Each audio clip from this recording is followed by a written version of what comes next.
Rantai makanan yang ada pada suatu ekosistem, dan yang ketiga menyebutkan unsur teks non-fiksi yang akan disajikan.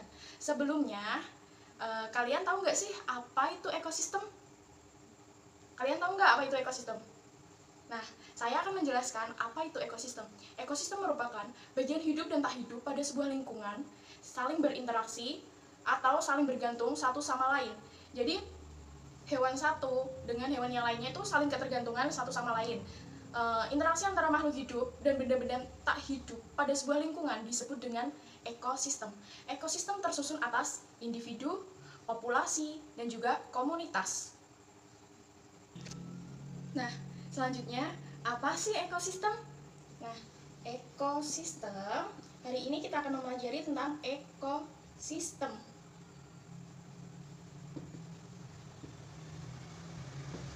Apa sih ekosistem?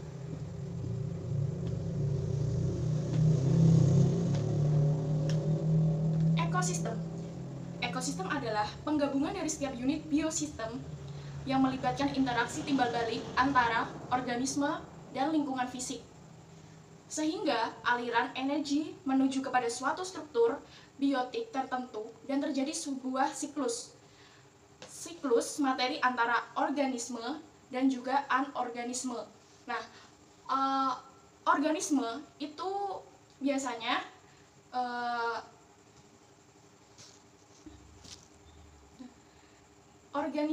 Organisme biasanya terdiri dari bisa manusia, bisa hewan. Hewan itu organisme bisa berupa hewan singa, terus hewan macan, terus ada hewan anjing, terus ada pokoknya hewan-hewan yang memiliki siklus. Nah, selanjutnya kita akan menyebutkan jenis makanan hewan. Jenis makanan hewan dikelompokkan menjadi dua. Yang pertama, ada jenis makanan yang berupa tumbuhan.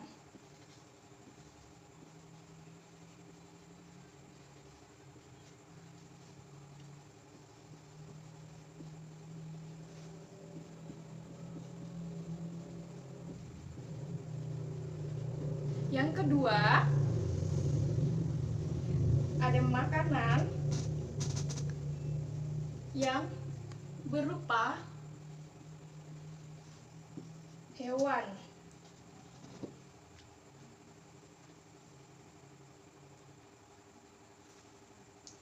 Hewan yang makanannya berupa tumbuhan memilih bagian-bagian tumbuhan yang dapat dijadikan makanan.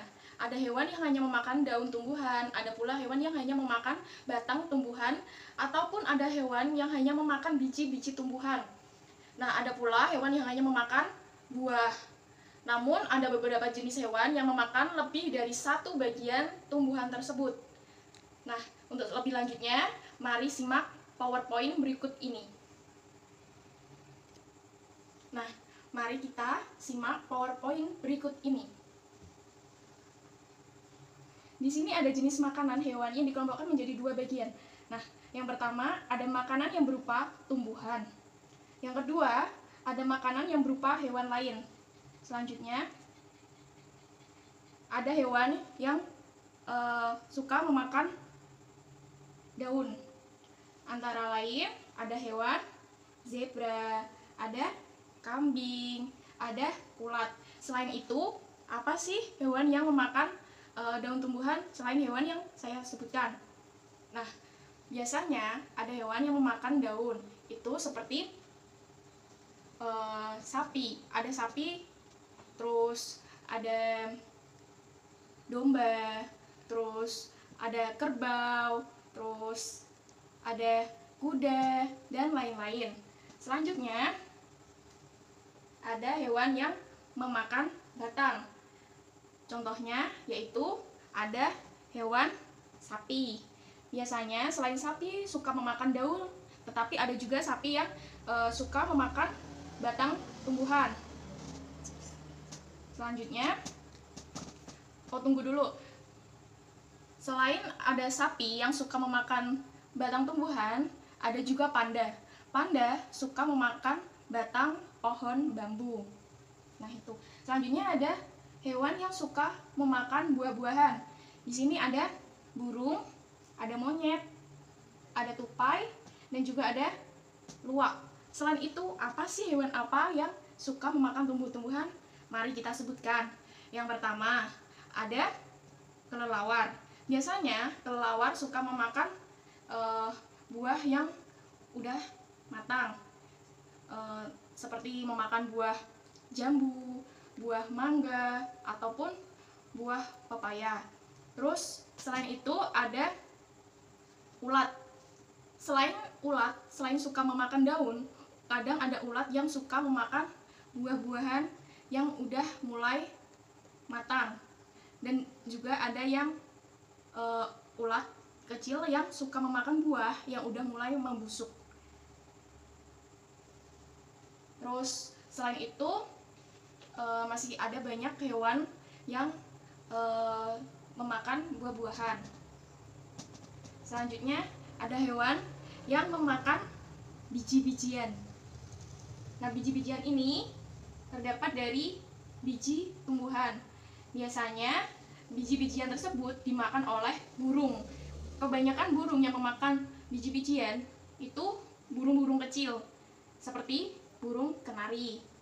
Nah, selain burung, di situ ada tupai. Tupai juga suka memakan biji-bijian.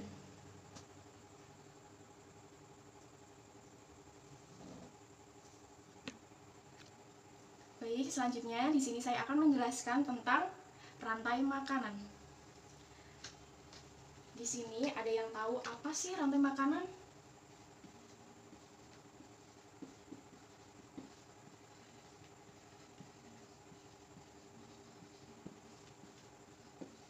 Apa sih rantai makanan? Nah, rantai makanan adalah perjalanan memakan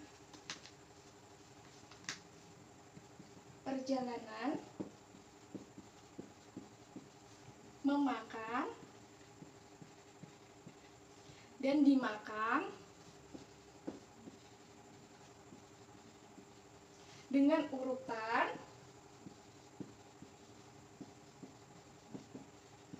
antar makhluk hidup.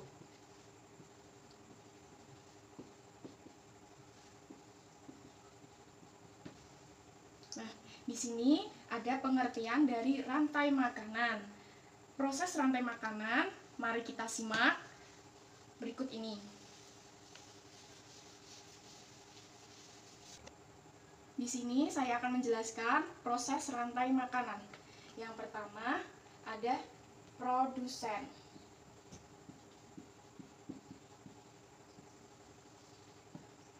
Terus produsen dimakan oleh konsumen satu.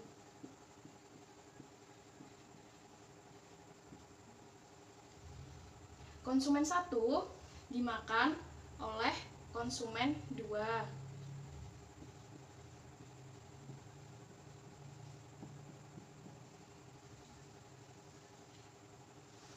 Konsumen dua kemudian mati atau membusuk, terus ke pengurai.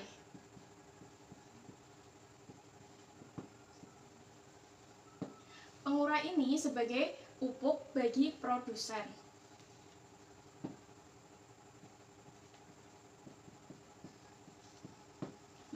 inilah yang disebut dengan proses rantai makanan yang saling bergantungan antara makhluk hidup satu dengan makhluk hidup lainnya. Selanjutnya, di sini ada rantai makanan di sawah. Prosesnya, yang pertama ada padi. Padi dimakan oleh tikus. Kemudian, tikus dimakan oleh ular. Setelah ular dimakan oleh burung elang.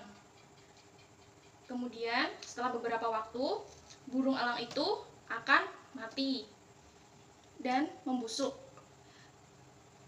Dan bangkainya diuraikan oleh makhluk hidup yang kita sebut sebagai pengurai dan bercampur dengan tanah membentuk humus. Humus sangat dibutuhkan oleh tumbuhan, terutama pada tumbuhan rumput. Begitulah seterusnya, sehingga proses ini berjalan dari waktu ke waktu dan saling bergantung antara makhluk hidup satu dengan makhluk hidup yang lainnya. Terus keterangan tentang rantai makanan di sini, yang pertama, tumbuhan membentuk makanannya sendiri, memproduksi makanannya melalui proses fotosintesis. Jenis makanan yang diproduksi oleh tumbuhan berupa gula. Oleh tumbuhan, makanan dapat disimpan dalam bentuk biji, batang, buah, ataupun akar. Terus, konsumen tingkat 1 merupakan hewan herbivor atau pemakan tumbuhan. Makanan yang dimakan oleh hewan tersebut akan diubah ke dalam bentuk energi untuk melakukan aktivitas dan bereproduksi. Contoh konsumen tingkat 1 ini adalah tikus. Terus konsumen tingkat 2. Konsumen tingkat 2 merupakan hewan karnivora atau yang akan memakan konsumen tingkat 1. Jadi, konsumen tingkat 1 merupakan sumber energi bagi konsumen tingkat 2 agar dapat bertahan hidup. Contoh hewan konsumen tingkat 2 adalah ular. Selanjutnya, ada konsumen tingkat 3, memakan konsumen tingkat 2. Contoh hewan konsumen tingkat 3 yaitu burung elang. Terus, pada saat konsumen tingkat 3 itu mati, tubuhnya akan membusuk. Dan proses pembusukan tubuhnya akan diurai oleh mikroorganisme seperti bakteri dan juga jamur. Kemudian, hasil dari penguraian ini akan diubah menjadi mikroorganisme dalam tanah untuk menjadi sumber makanan bagi tumbuhan seperti rumput ataupun padi. Nah, selanjutnya kita akan mempelajari tentang membaca dan berlatih dari teks cerita non-fiksi. Apa sih teks cerita non-fiksi? Ada yang tahu nggak pengertian dari cerita teks non-fiksi? Nah, saya akan menjelaskan apa sih teks cerita non-fiksi. Teks cerita non-fiksi adalah karya sastra yang berisi tentang cerita yang dibangun menggunakan data dari fakta tanpa melihatkan daya imajinasi dari si penulis. Nah, ada yang tahu nggak apa sih unsur-unsur dari teks non-fiksi? Unsur-unsur dari teks non-fiksi antara lain, yang pertama ada ide atau tema, yaitu gagasan atau ide pokok yang menjadi landasan dalam sebuah teks non-fiksi. Yang kedua, ada data primer dan sekunder. Data primer adalah data yang wajib ada dan bisa didapatkan dari buku. Data sekunder sifatnya hanya pelengkap saja. Yang ketiga, ada pembukaan. Bisa berupa latar belakang masalah atau bisa berupa kondisi yang ada saat ini. Yang keempat, ada analisis sistematis. Data-data yang sudah dikumpulkan bisa dikuras dan dianalisa. Yang kelima, yang terakhir, yaitu ada kesimpulan. Kesimpulan berisi penegasan dari teori dan juga solusi. Nah, berikut ini kita akan menyimak contoh dari teks non-fiksi. Mari kita simak bersama-sama. Nah, di sini ada contoh dari cerita non-fiksi. Judulnya yaitu Rino si Badak Jawa. Rino adalah badak Jawa yang tinggal di hutan Ujung Kulon, Jawa Barat. Rino bersahabat dengan Kila, si kelinci, dan Tupi, si tupai. Suatu hari, Kila dan Tupi melihat Rino sedang bersedih. "Ada apa, Rino? Biasanya kamu selalu ceria," sapa Kila, si kelinci. "Aku sedang sedih," kata Rino. "Jumlah badak Jawa semakin sedikit. Kami, badak Jawa, masih sering diincar pemburu liar yang menyelinap masuk ke dalam hutan. Aku khawatir ditangkap pemburu," jawab si Rino. "Kasihan sekali kamu, Rino," kata si Tupi. "Iya, para pemburu liar itu mengincar cula badak yang katanya berharga mahal," lanjut si Rino dengan wajah yang lesu. "Kamu tenang saja, Rino. Kami berdua akan melindungimu dari ancaman para pemburu liar," lanjut si Tupi. Keesokan harinya, Kila dan Tupi terkejut saat mereka hendak menemui Rino. Tiba-tiba, mereka melihat dua orang berwajah seram membawa senjata api di hutan. "Jangan-jangan mereka mau berburu Rino," kata Tupi. "Iya, kita harus memberitahu Rino agar segera lari," tanggap si Kila. Namun terlambat, para pemburu ternyata sudah melihat Rino terlebih dahulu. "Itu dia, badak Jawa yang kita cari. Segera siapkan senapan," kata seorang pemburu. Tupi dan Kila pun tersentak. "Wah, kita harus bertindak menyelamatkan sahabat kita," seru si Tupi. Saat dua pemburu itu sudah bersiap membidik Rino, tiba-tiba Tupi dan Kila melompat ke masing-masing kepala kedua pemburu liar dan menarik rambut mereka. "Rino, cepat lari! Ada pemburu liar!" teriak Kila. Rino lalu menoleh. Ia kemudian segera lari ke arah selatan hutan. Tapi Tupi Kila pun kabur ke semak-semak meninggalkan kedua pemburu yang marah. "Aduh, tupai dan kelinci itu bikin kacau rencana kita. Badak Jawa buruan kita sudah kabur," kata seorang pemburu. Tapi Kila bergegas menyusul Rino ke hutan yang lebih aman. "Berkat pertolongan kalian, aku selamat," Rino berterima kasih. "Oh, ini sudah kewajiban kami, menolong sahabat yang sedang kesulitan," kata Tupi. "Ya, kami juga ingin membantu keluarga bersama badak Jawa agar selamat dari kepunahan," timpal si Kila. Akhirnya, ketiga sahabat itu bermain bersama lagi. Nah, dari cerita si Rino, si badak Jawa, siapa sih tokoh utama yang ada di cerita non-fiksi tersebut? Ada yang tahu nggak apa sih siapa tokoh utama? Ya, jawabannya yaitu Rino. Rino merupakan tokoh utama yang ada dalam cerita teks non-fiksi. Terus siapa saja sih pemeran dari yang ada di cerita non-fiksi? Yang pertama ada Rino, yang kedua ada si Tupi, yang ketiga ada si Kila, yang keempat ada si pemburu liar. Nah, dari cerita di atas kita dapat mengambil kesimpulan bahwa kita sebagai teman atau sebagai sahabat harus saling tolong-menolong, harus saling membantu satu sama lain dengan teman lainnya. Apabila ada teman yang mengalami kesusahan, kita wajib untuk menolongnya. Nah, di sini saya akan mengevaluasi pembelajaran pada hari ini. Di sini kita telah belajar dua mata pelajaran. Yang pertama ada mata pelajaran IPA. Yang kedua ada mata pelajaran Bahasa Indonesia. Yang pertama IPA. IPA membahas tentang ekosistem. Yang kedua Bahasa Indonesia membahas tentang cerita teks non-fiksi. Tadi apa sih pengertian dari ekosistem? Nah, pengertian dari ekosistem merupakan bagian hidup dan tak hidup pada sebuah lingkungan saling berinteraksi dan saling bergantungan satu sama lain antara makhluk hidup satu dengan makhluk hidup lainnya. Dan benda-benda tak hidup pada sebuah lingkungan itu disebut dengan ekosistem. Ekosistem itu terdiri dari individu, populasi, dan juga komunitas.